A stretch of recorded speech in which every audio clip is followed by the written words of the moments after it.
Alright, we're going to be looking at my Airforce Talon 22 cal air rifle today.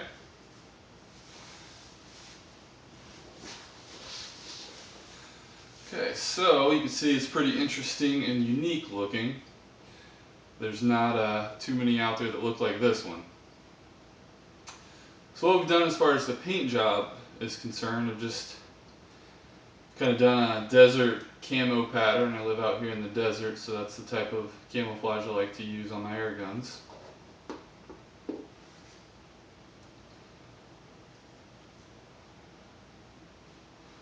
you can see that. I've just used a few colors here. Beige is a base color, and then brown, and then I took some green with a sponge and just dabbled little bits of green. I think it makes a really nice, effective camo pattern.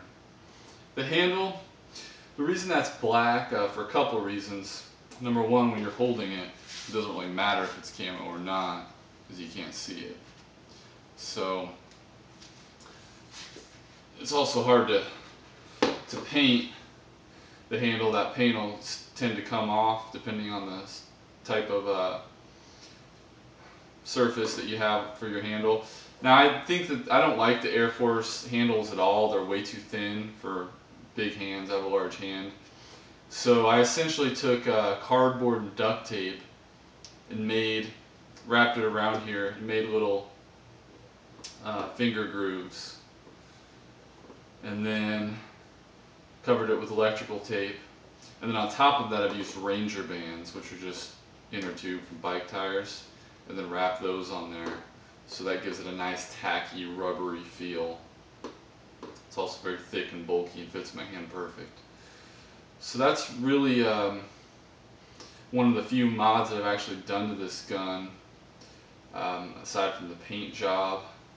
The only other one would be this over here,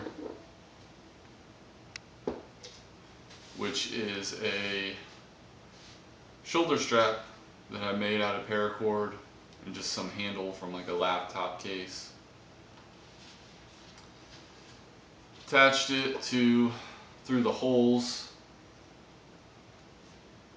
that come on the buttstock, and that allows me to just put my arm through it. Let's see if we can do this. Here's a demonstration. You just kind of go like this.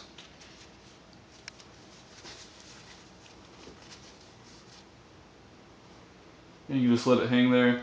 Now, there is only one screw holding all this on. So you're basically taking the whole weight of the rifle when you pull it up like this. And it's putting all the pressure on that screw. So I would recommend, if you do that, hold the handle too while it's by your side.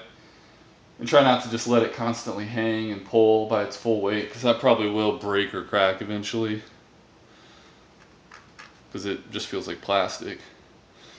But that's just there in case I want to just sling it on real quick if I'm walking through the woods and I want to keep it by my side. And that way I don't have to hold it like this, because it's a pretty heavy air gun. The main thing that makes it heavy is this barrel. I actually purchased this as a Talon SS, which means the barrel stopped there, or actually the barrel stops here inside. Then there's 4 inches of this shroud.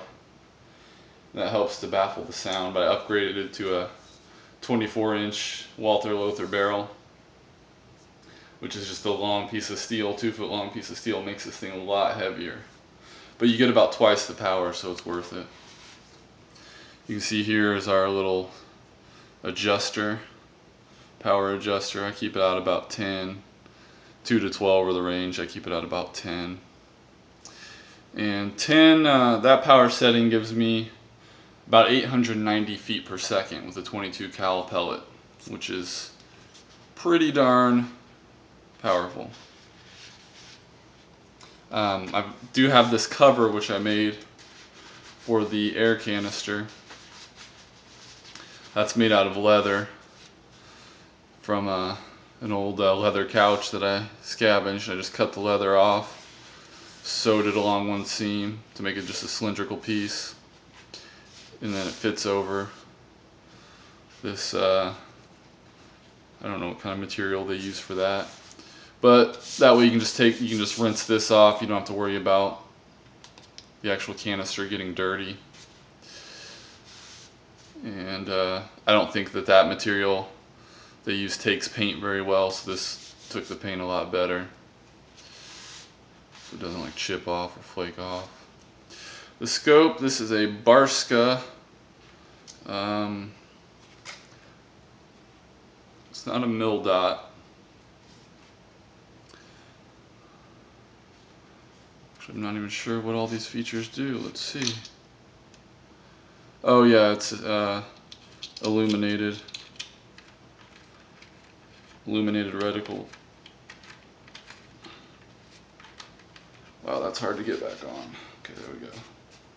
Pretty decent little scope. There's no recoil on this thing, so you don't even need to use an air rifle scope. It's PCP, so there's no spring recoil or anything like that. It's almost completely recoilless. The trigger and everything, that's all stock. It's got a nice little trigger pull to it. There's the safety. The one thing I don't like about this rifle is that the safety is automatic. So as soon as you cock it, you have to press this forward to release it. Now when you do that, it makes a very loud click sound. Now imagine you're out hunting and if you have to cock this gun and the safety isn't already off, in the woods when it's completely quiet and you hit that safety, whatever you're shooting at is probably going to hear it. So it compels you to walk around with the safety off, which is a safety issue, but if you didn't want to spoil your hunt, you'd almost have to do that. So I'm not really sure what Airforce was thinking with that little invention. There's plenty of safeties like on the Crossman, the little sideways ones that you can just push slow and they make no noise. This one, it makes a distinct click. It's just terrible. I don't know why they do that. This is supposed to be a hunting gun. You'd think they would have thought that through. So thumbs down to Airforce on that one. But other than that, it's a great rifle. Again, this is just the Talon version. They do have the Condors, which are a little more powerful. Couple 300 feet per second more powerful, but they are bigger. They require a bigger air tank that holds more pressure. But I really like this rifle. This unscrews the air canister, which can reduce the size. That helps for transport. But yeah, that's pretty much it. I just wanted to do a little overview of this gun. I'm not going to really get into the specs because I don't really do reviews. I just show off what I have and what I've done to my guns. There's plenty of other reviews on these on YouTube. But I hope you enjoyed the video and thanks for watching.